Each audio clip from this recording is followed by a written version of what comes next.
when the market's bad, that's where I think like the best innovation comes out of that. And those businesses that were willing to embrace change thrived. And unless you have a passion for something, you're not going to love it. And if you don't love it, you're not going to demonstrate that through what you do.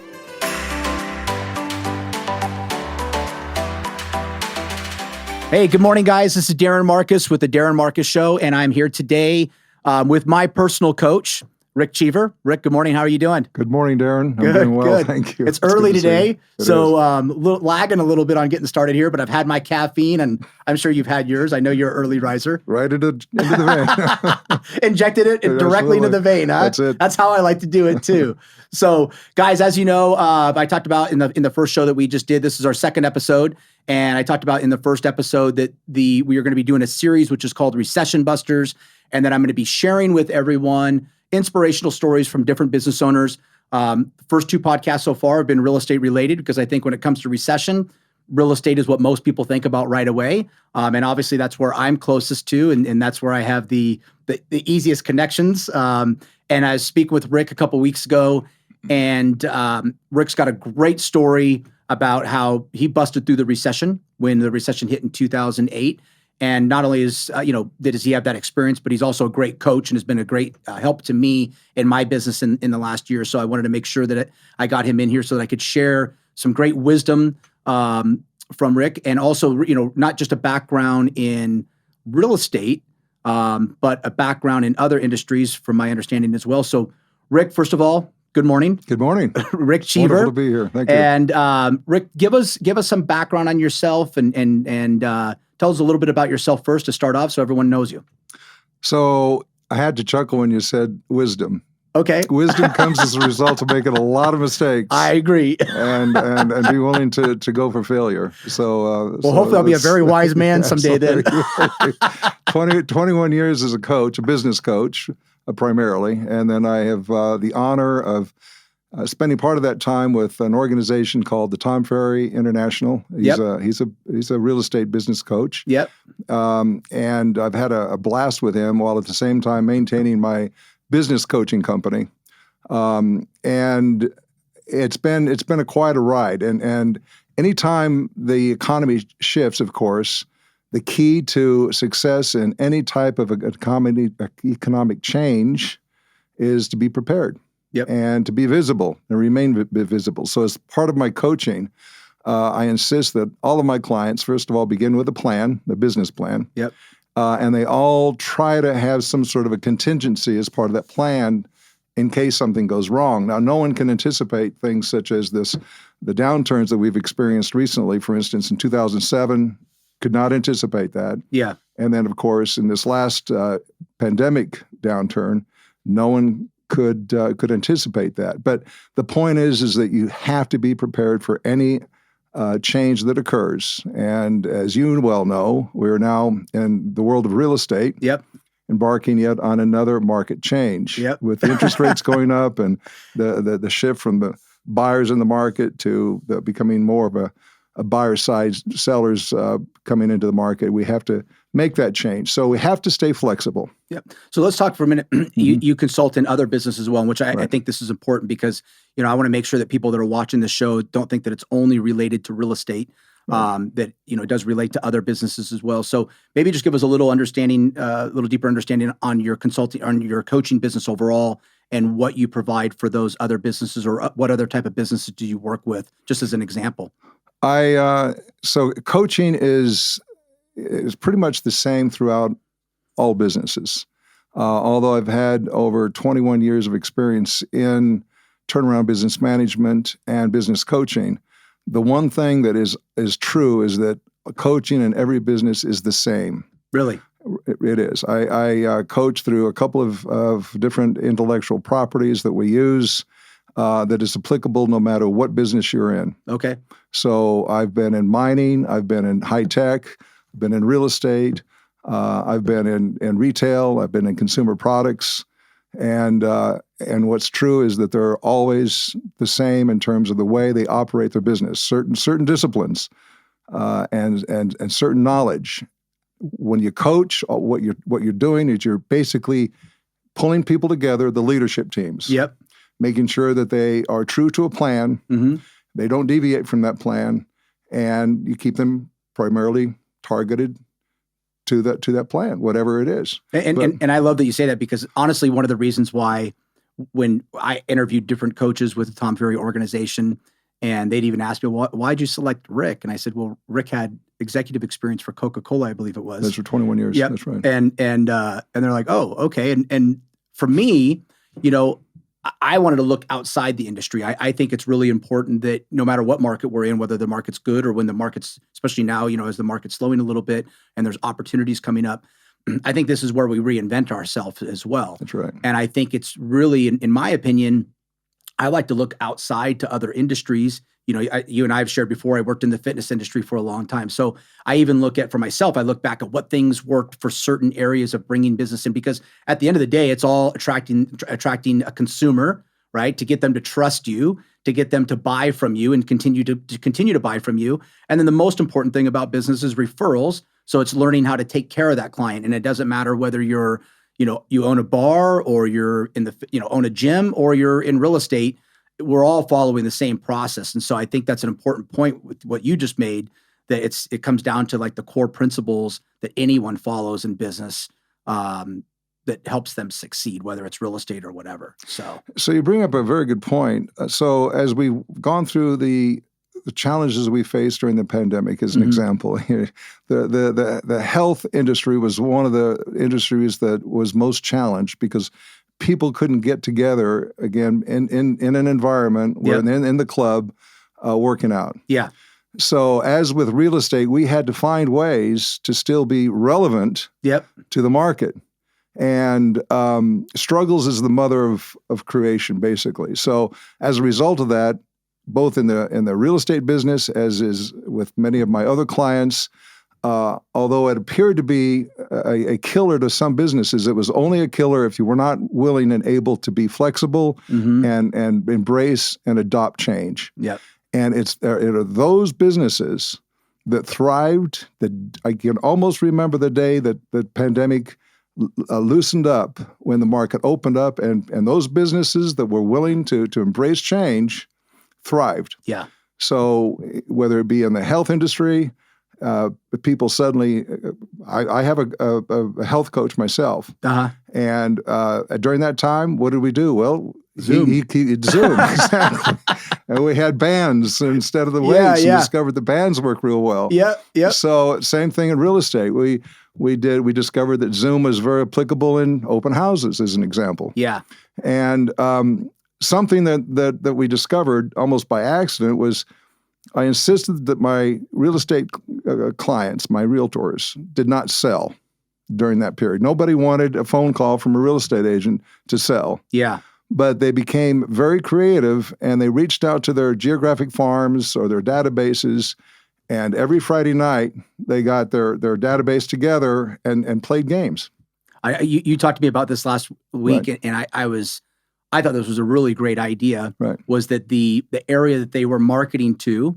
They were putting together what different games. It was like scavenger hunts. And, exactly. Yeah. And as prizes, then they would reach out to local businesses, restaurants, as an example, and get coupons from those local restaurants, and people would drive to the restaurants, and of course, curbside delivery. Yeah. So as a result, it kept a whole universe of businesses alive, sharing the struggles, being creative. Yep. And as a result, the day the world opened up, my clients were getting just flooded with business. Why? Yeah. Because they stayed relevant, they stayed visible, and they continued to maintain contact with their target market. And they've thrived as a result of it. And see, those are always the things I love to hear, because I think that when markets get busy, we all become order takers, right? We sit back. We're all guilty of it. I'm guilty of it. We get comfortable. The market's good. Things are flowing in. Right. And to me, that's where the creativity stops sometimes, because the market's good. When the market's bad, that's where I think like the best innovation comes out of that, because now you have to be creative and you really have to think. I always tell people that I honed my negotiating skills when I was the brokest I ever was in my life, because I had to negotiate with the power company every week. I had to negotiate with my car company every week. I became a really good negotiator in that toughest time. And I kind of jokingly say that, but it's really true. Like, I had to really get creative and think about, like, wow, I got to get them to give me one more week on my car or one more week on power, and because I was struggling. And I think that sometimes, I think it's really important that even when the market's good, is still to sometimes live in that mindset. Because imagine if you did what, like what they're talking about, or what you're talking about with like the scavenger hunts and stuff. If you're doing that type of thing in a good market, right?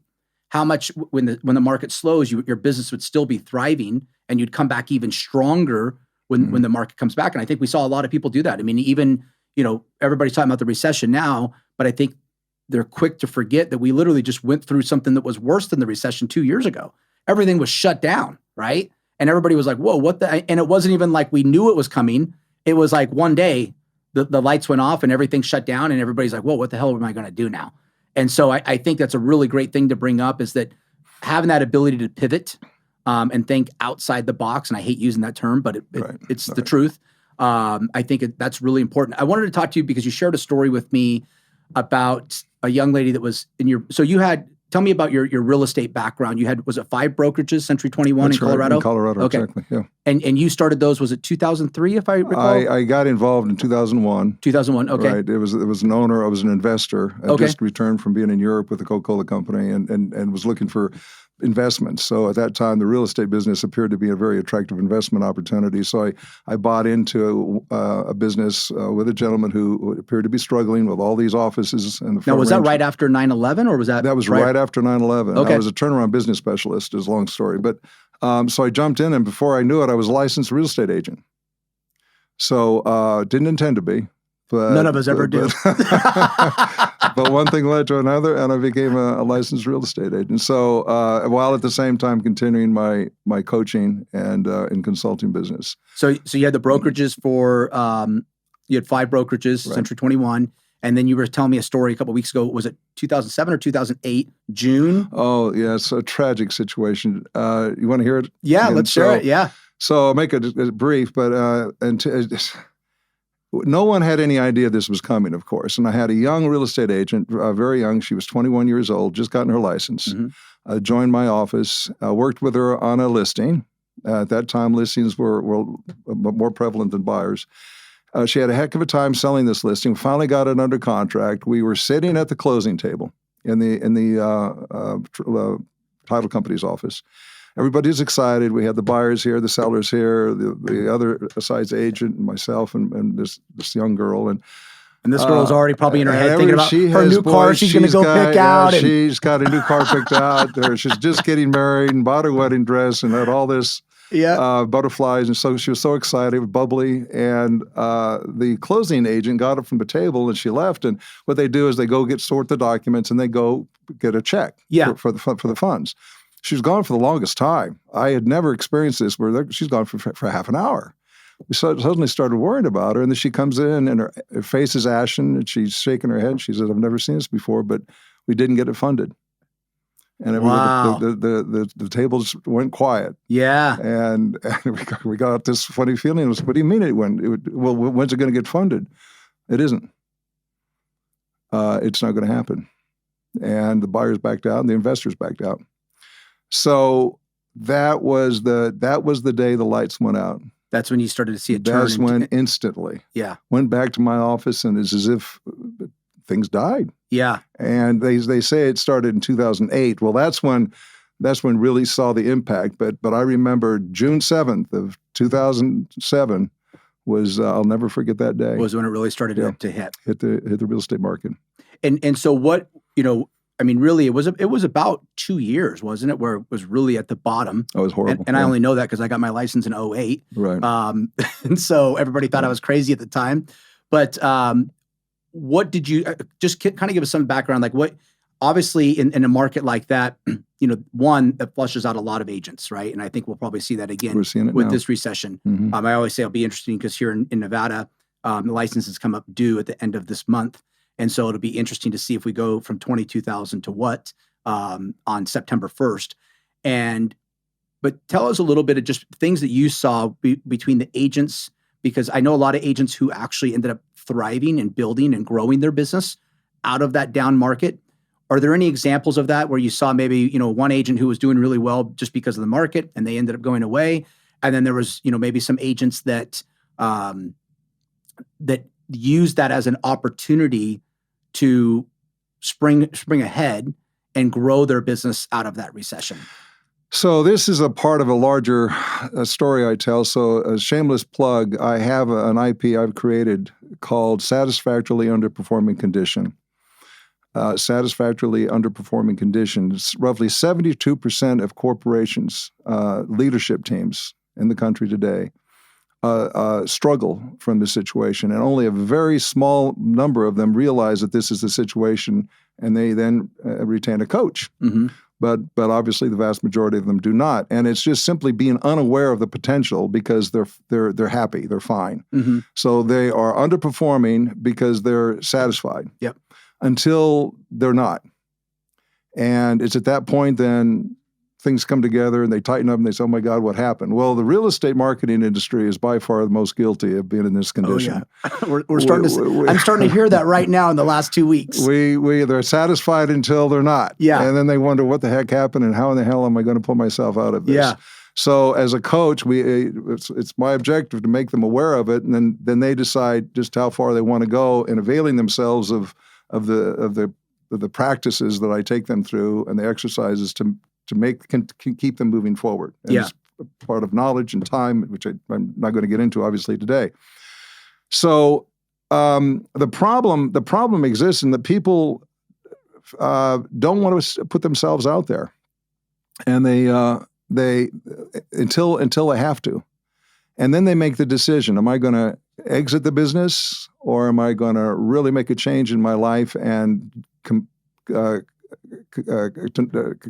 to myself and to the industry to make these changes? And too oftentimes it's uncomfortable. Yeah. So we're experiencing that now, and we're seeing the exodus of a lot of real estate agents who've been used to dealing with buyers who've been coming to them. And they've been just busy happily with what business is coming to them, and they don't know how to go out and generate the leads for the sellers. Yeah. So you're going to start seeing this transition, and I think it's very healthy for the market. I do too. Because you're up until now, you've had people in this business primarily for the objective of just getting a paycheck. Yeah. And a commission. Yeah. There's no commitment to a why.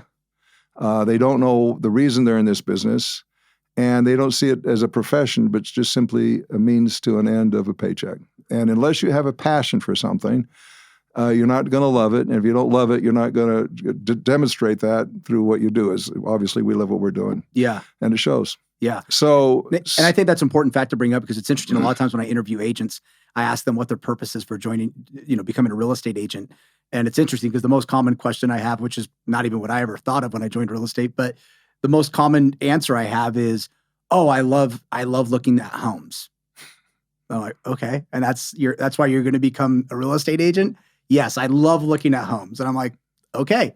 I don't love looking at homes. I love the business of real estate. Right. I love helping people. To me, there's no greater satisfaction than fighting to get a deal or negotiating to get a deal for a client on a house that they really want or that they really want to sell. And being able to get that accomplished, like to me, that's more rewarding than the check sometimes. Right. But I think it's an important, I thought about this the other day. I think, and I really think that the real estate industry is probably one of the most guilty of it. I'm starting to see it in other industries now. And I hope people don't take this the wrong way, but I feel like real estate has really gotten in the habit of rewarding mediocrity. Yeah. That we get an award for everything now, right? Like, I'm the best agent on this corner in this zip code for this month because I had a house that I sold in under 7 days and I got an award for that. And I understand the purpose behind it to try to motivate people to get them excited, but I think also it causes complacency. Right. And I think we see that a lot, that especially over the last 2 years, all these agents are being told, "Oh, you're great. You're in the top 10, you're this, you're that." And they're getting awards and they're posting about their awards and how excited they are. And all of a sudden, you don't see those posts anymore, right? I would see that. I had this conversation with my agents the other day. I said, guys, posting that you sold a home at the highest price per square foot in the fastest time in the highest market is not an accomplishment. Posting that you sold a home at the highest price per square foot in the quickest time in a down market, that's an accomplishment. That's right. And to me, I think that's where some of this comes in and where the transition happens with agents, where there's such turnover, because there's almost this, it's like somebody going to the gym every day and the trainer keeps telling them, oh, you look great, you look great, you look great. Oh my gosh, you're looking fantastic. You do such a great job. And oh my God, you're my client of the week and you're my, everything. And then the person goes to try their clothes on next month and they're even heavier, right? And they can't put their pants on and they're like, well, hold on a second.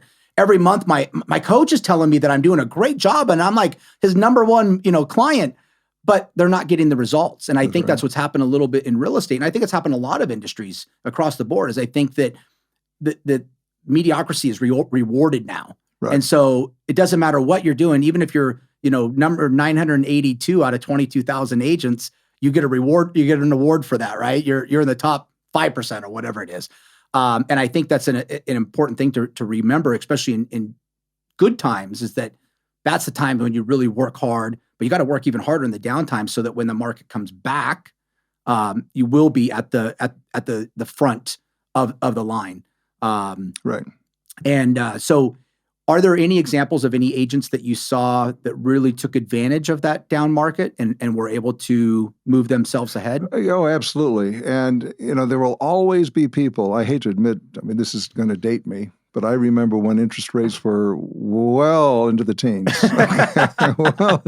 And people were still buying and selling houses. Yeah. Yeah. And so people will always be buying and selling homes. It's those real estate professionals who continue to stay visible, who use the technology available to themselves to be creative and to reach out to the market. Again, as we discussed earlier during the pandemic, it was those people who remained visible and demonstrated the viability, not through selling, but by supporting their target market in a variety of ways, that came out of it looking very good. Awareness is the first step to change. Yeah. So if you are aware of where you are now and aware of where you need to be and make the commitment to change, supported by a strong why, then that's the transition to beginning that change process. So anybody, and I see this happen a lot, but anybody who puts their head in the proverbial hole in the sand and hopes this is going to go away, I call it turtling, pulling in and hiding, hunkering down, are going to wake up one day and find that the world has passed them by. Yeah. So to your point, we have the technology available to us today that we did not have when I started real estate. Yeah. And very ingenious technology to get in front of people, stay in front of them, and demonstrate in ways you couldn't before through a 30-second TV commercial or an ad in the paper or the phone book or billboards. We have the ability today now to demonstrate our viability and to show our value and get to people in ways that we didn't before. So one of the craziest things I deal with every single day are real estate agents that refuse to get in front of a camera. And I don't know what it is. A lot of them, they have no reason not to. I think I shared with you how I solved that problem. What'd you do? I require each of the agents to do a community update on their area, on their farm every week. And so we were doing it during the sales meeting. Right. And I would ask them, guys, have you actually driven these neighborhoods? And some of them were like, well, no. And I'm like, well, how do you know the neighborhood? So I said, here, starting next week, everybody has to submit their community update via video on our team Facebook page. And everybody was resistant to it, of course, but now everybody's starting to enjoy it. And they're finding that it's not as complicated as they thought it was. But that brings up a point. So talking about technology, and I think that I think it was one of Tom's recent podcasts, he was interviewing someone and they were talking about the difference in today and like what agents used to have to do. I mean, even 15, 20 years ago to get their business out there. I think that technology is as great as it is and as great as an asset that it's become for real estate. I think it's also hurt some real estate agents or business in general, because I think people rely too heavily on it.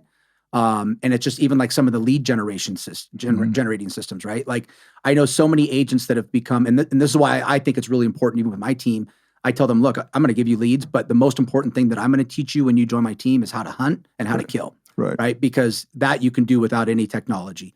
And I've seen so many agents. I've got a friend of mine that they were so reliant on a lead source, a digital lead source that was driving business to them monthly. And then that company changed their model on how they distribute leads.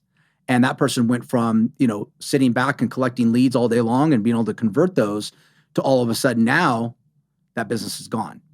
And I think that's the other thing to keep in mind is that, I think that those companies during the recession, this is going to be where they spring forward ahead, right? So Zillow and Opendoor, they just partnered.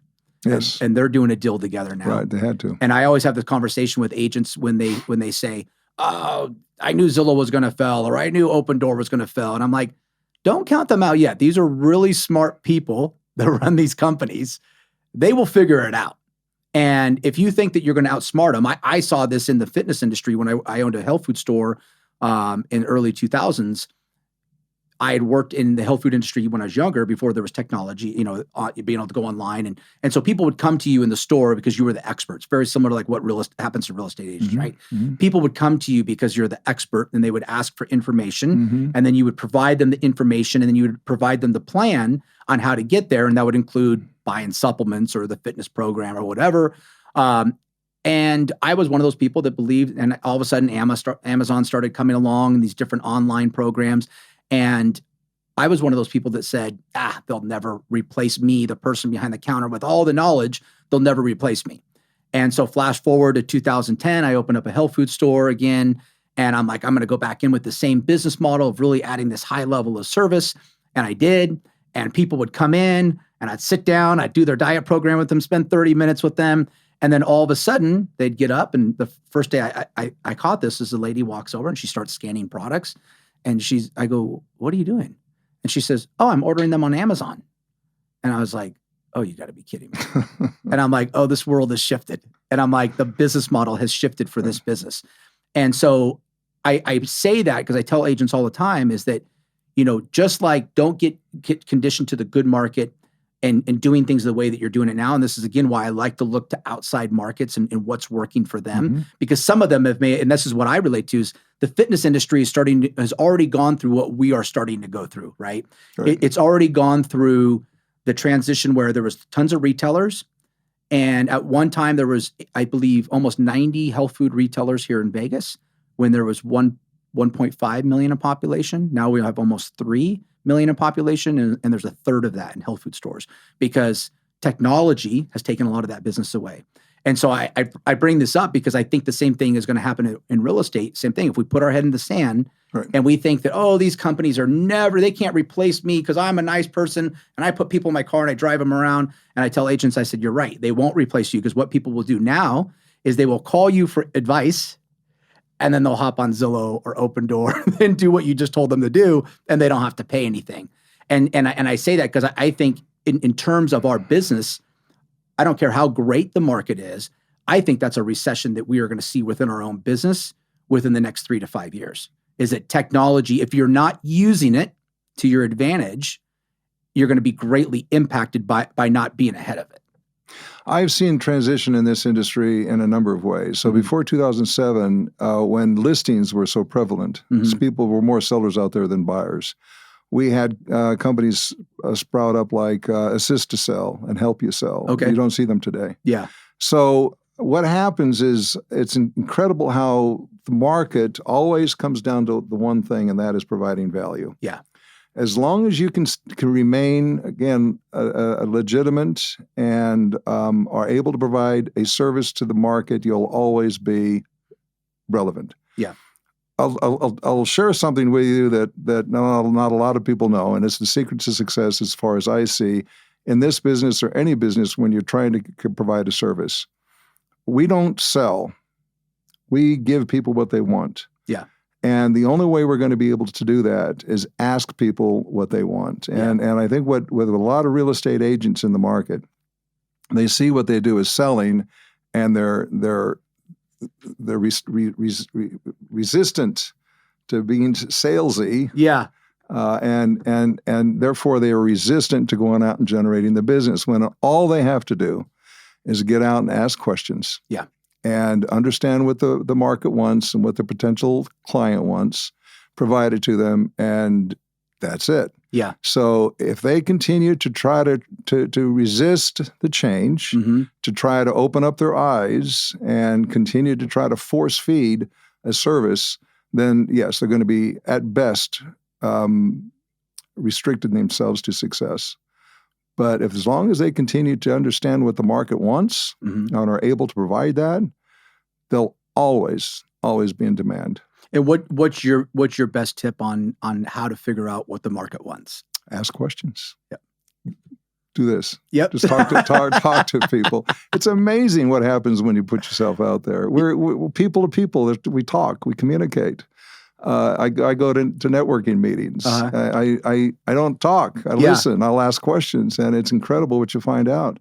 People want you to know what they feel and how they think. It's interesting you bring that up, Rick, because I think about this dynamic. I've been in sales since I was 17. I started in outside sales, and I've been in sales all my life.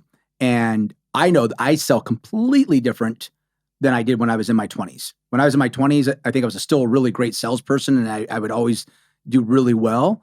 But I had a different way of selling. I was extremely aggressive, almost psychotic, and I always had to tell people about what they were buying. And I'd push and push and push and push and push. And it was a lot of work. It was really, thank God I was in my 20s because it was really draining, right? And I think I'd share, I was on Florence Shapiro's team. Florence was one of my mentors. And if anybody doesn't know who Florence is, she was the matriarch of real estate. And I always share with people that I'm like, to me, there's always a lot of men, especially in real estate, to look up to as mentors and that type of stuff. And there's very rarely any women. And if there are women, it's usually, women are talking about how they look up to her as a mentor. Florence is the only woman I ever know who men wanted to be Florence Shapiro. Like everybody wanted to be Florence Shapiro. And one of the best things and I can literally remember the day that the way that I sell changed. Florence said to me, she said, Darin, just remember one thing. You have 2 ears and 1 mouth. You should listen twice as much as you talk. And I was like, whoa. If you've ever read the book that changed my life was 1998, this 7 Habits of Highly Effective People, Dr. Stephen Covey, changed my life. It was one of the first books that really I can point to and said that. And it's now all the pages are dog-eared. And but one of my favorite habits is seek first to understand and then to be understood. Okay. And this rule works in absolutely every part of your life, whether it's in relationships, leadership, sales, whatever. Seek first to understand and then to be understood. So if you can master that, the world will be the path to your door. I agree. And I think, that's the one thing I've learned through selling now is that, and I share with my team, I'm like, you don't have to try to push anything on anyone. All you have to do is ask them what they want and deliver and find it and deliver it for them. That's what they're hiring you for. And I think that is the one thing where agents will have to shift, because in the last 2 years, clients didn't have an option to tell what they wanted. They just kind of took what they could get, right? And so, an agent could easily put a client on a drip, an email drip that says, here's all the properties available. Client would call up and say, okay, this is the one that let's go jump on this one. And they'd go jump on it. And I think the asking the questions is going to be a really important shift in everyone's business to really understand now what people are looking for. One, so that the agents aren't wasting their time. And one, you provide a higher level of service, and that goes back to setting yourself apart from these online technology companies as it becomes more competitive with those. I think it's going to be really, really important to become that therapist and ask those questions and really get an understanding. And more like, this is the one thing I've learned is that for me, it's not just about asking, well, how many bedrooms, how many square feet, what area of town. It's also me having an understanding of how they live. Right. What's your day look like? Do you get up in the morning and go to the gym, and do you go grab breakfast afterwards? And then do you go to church on Sunday, and what type of church and that type of stuff? Because the important factor for me finding them the right home is finding them the home that's within that community that provides all those things that they're looking for. And I think that's one way, in my opinion, that we can set ourselves apart from that technology, because that technology doesn't have the boots on the ground like we do to be able to have that intel and insight. So that's what I like about the narrated property videos that you do, and you do. I mean, your YouTube channel is phenomenal. Well, thank you. And I use it a lot to show as examples. But we as real estate professionals don't sell brick and mortar. We don't sell the sticks of a house. What we sell is life expectancies. Mm-hmm. So what I keep trying to convey to my clients as a coach is get into the property, talk about the features, but also talk about the life expectancy around that particular property. Yeah. What are the parks like? What are the views like? What's the back and front yard like? Go into the downtown area, show the recreation, the entertainment value, Mm-hmm. and you'll again separate yourself from the masses of other real estate agents that don't do that. Yeah. And it works every single time. That's one of the things we're really trying to work on doing now is that creating relationships with the businesses in the area that we service. Because I want to be able to bring a client in, and when they're looking at an area, I don't want them to stay on the strip. I want them to stay within the area that they're going to be looking to live. And then I want to be able to take them to restaurants and coffee shops and stuff that they're going to be visiting daily once they live here, and make introductions to those business owners so that they feel assimilated into that community before they even live there. Because sometimes the scariest part about moving is not knowing anybody, right? And so if they know somebody in that area, and that's where for us, we're making the shift, is we're trying to look ahead and say, what can we do to set ourselves apart, and not just say, here's these 3 houses, let's go look at them. But hey, before we go look at those 3 houses, let me take you on a tour of the area, and get to understand the area to make sure that it's going to fit with everything that the way you live on a daily basis. So that leads me into talking about opportunities.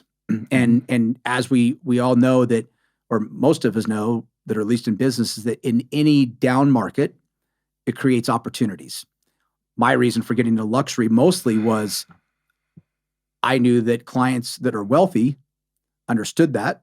And this actually came from Think and Grow Rich. I remember a little segment out of that where he talked about an entrepreneur who would always sell during the good times and buy during the bad times. Right. Because, and I think that's where we're at in this market, is that there's now going to become an opportunity. If people look at it, people are not going to want to buy anymore. Well, who doesn't want to buy anymore? There's still people out there that are going to be buying. And I think that's the important thing to think about. So opportunities that you see coming up in this market with what we're going into, is there anything off the top of your head that you could see as an opportunity for agents, for business people, that's going to be coming up in the next 6 months to a year? Real estate will always be the same, but as I said earlier, take advantage of your knowledge and convey that to the market. So we have, of course, YouTube, which I'm a huge advocate of, as you know. Yeah. So the opportunity I think that exists today is identify every aspect of the market, investors and families and other opportunities, and convey information. Be that expert, which most real estate agents can't or won't be. Yeah. But in terms of sales opportunities, as we all know, be prepared to buy when the world goes on sale. And not that that's going to happen. We're not going to see another 2007. The change in the market that we're experiencing today is completely different from the reason we experienced that. Las Vegas is not experiencing a bubble. This is going to, it's out of, we're growing as a result of the demand. Yeah. But it's seizing on the deals. I mean, everything is going to flatten out, but always be on the lookout for those jewels that exist out there, and just continue to provide a service. But become an expert. Yeah, just become an expert in what you do and learn. And that's a great point. So that's the one area where I think I've even had a discussion with my team, is that instead of us just doing property walkthrough videos now, because everybody does those now, right? And so, now consumers, they flip through and they see 50 different agent friends that they have that are all doing the same property tours. But being informative, really bringing value and information. And I think this is where it can apply to any business who says, well, what information, I own a bakery, like what videos can I do on YouTube, or what videos can I do on Instagram? And so I think the information for me could be, one, telling a story. Telling stories. Thank you for saying that. Yeah. People want to be entertained. They want to be educated. They don't want to be sold to. Yeah.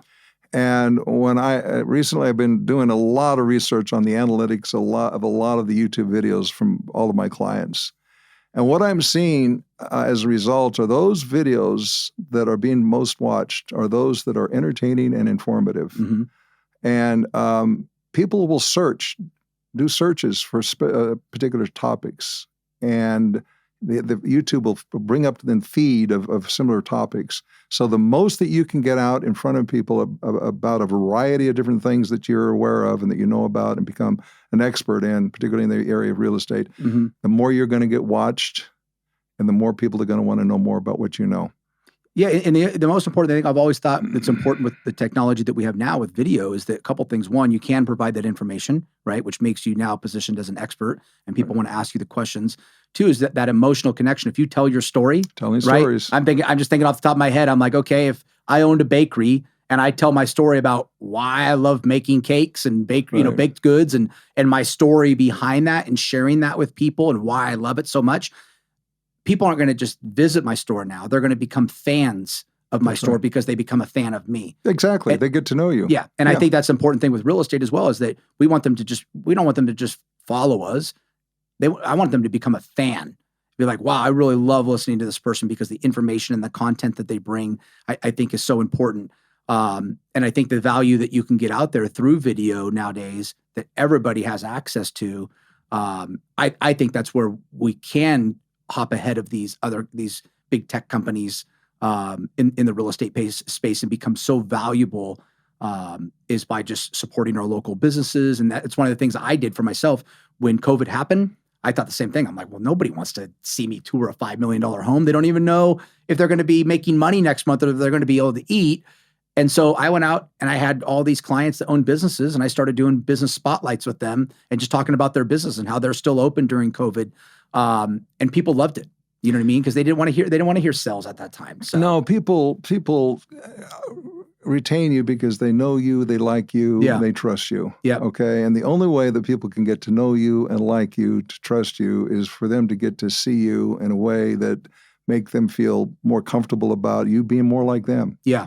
And it's not about being outstanding on video. It's about having a personality. Yeah. And being able to convey things to people that make them laugh, educate them, put them at ease.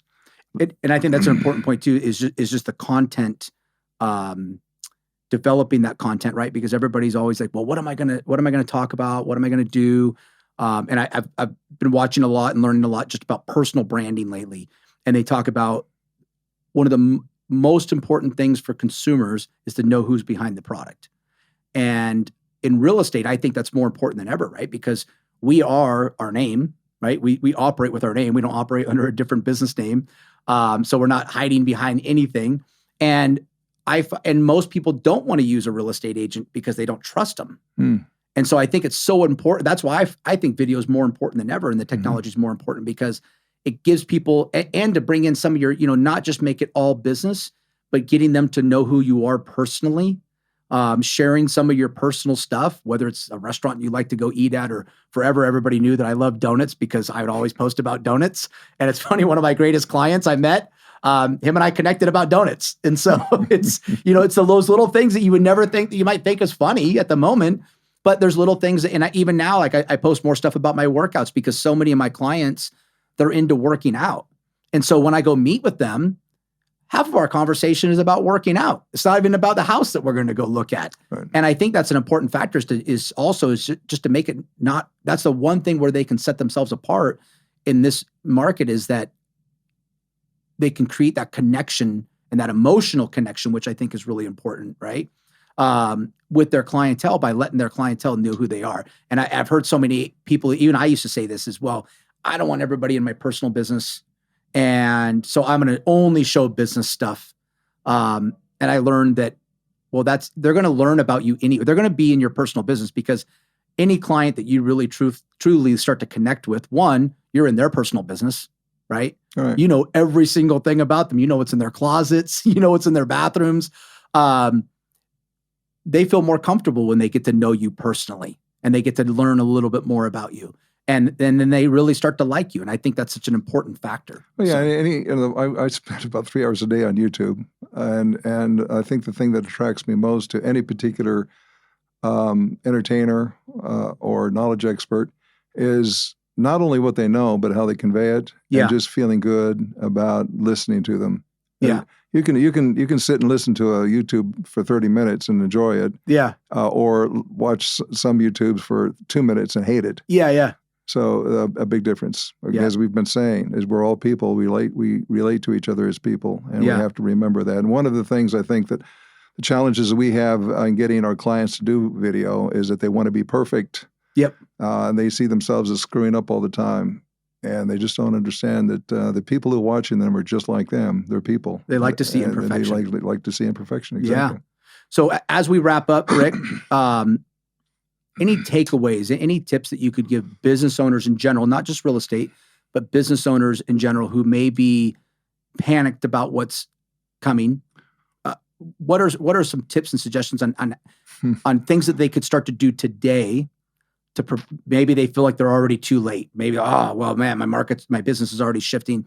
And you're actually, that's what you specialize in, turning around businesses, right? Right. So what is something you could provide to them today that they could start literally the minute they get done listening to this podcast that would help them turn their business around immediately? Learn to be uncomfortable. Be willing to be uncomfortable. Make mistakes. We started this time off in just that topic. Retain a coach. And that's not, I'm not selling that here, but again, I have a coach, life coach and a physical fitness coach, and they're indispensable, and I'm going to keep them for the rest of my life. Yeah. And for that reason, they're showing me things about those parts of my life that I never would have been able to discover myself. But it's always a benefit to have somebody in your camp, somebody that you can talk to, relate to, that can see the world in ways that you don't. We are so caught up in what we do every day that we've got this tunnel vision, and it's unintentional. Yeah. That we fail to look outside of what's possible, and those outside influences can bring that to you. So the key is don't get in your own way. Be willing to be uncomfortable. Try new things. Create opportunities for yourself, and stay relevant. Stay relevant. And I'm going to throw one of the biggest.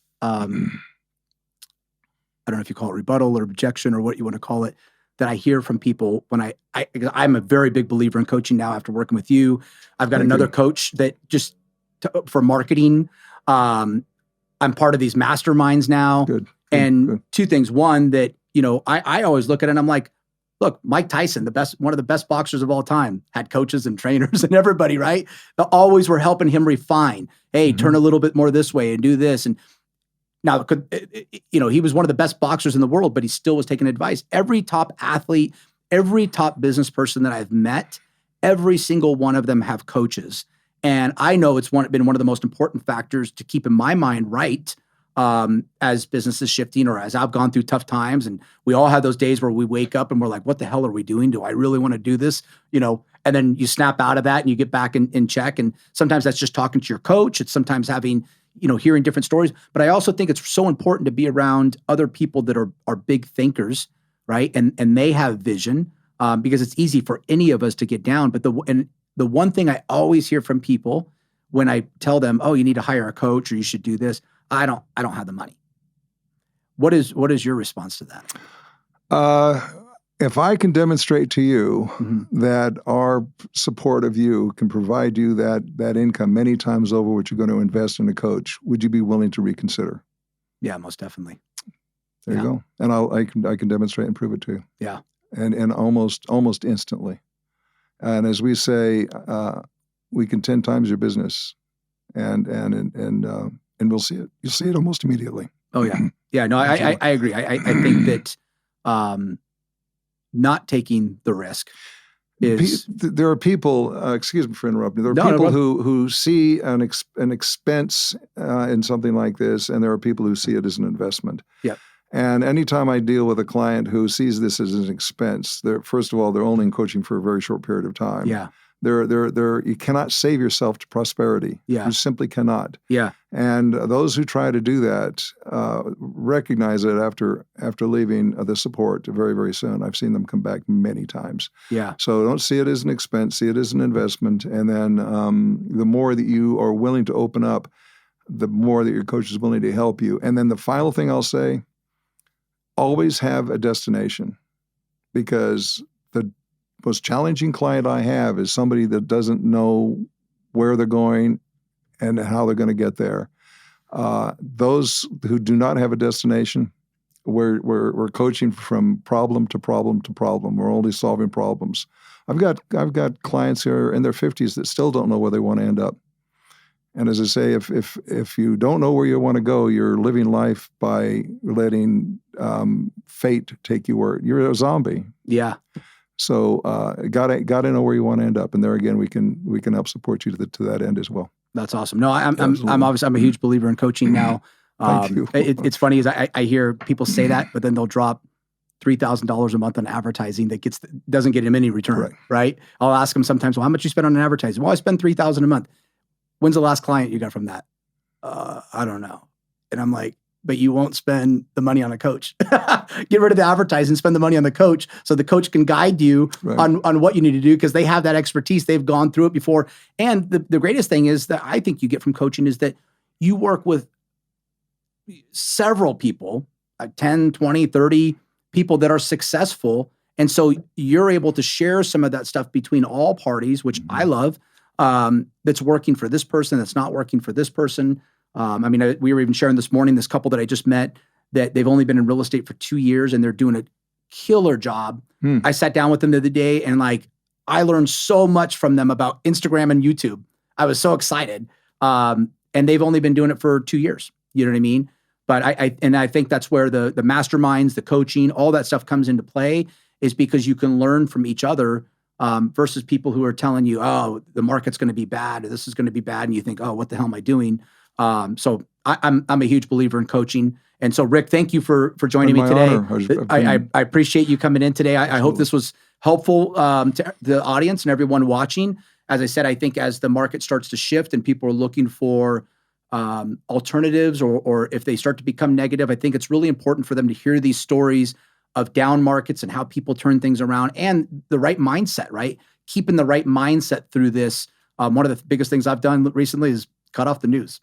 I don't listen to the news anymore because either way, like my wife, she went to journalism school and she said the one thing the professor told her, if it bleeds, it leads. And I'm like, well, it's all bad news.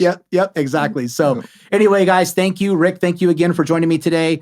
Guys, thank you for joining us, and we will see you on the next episode.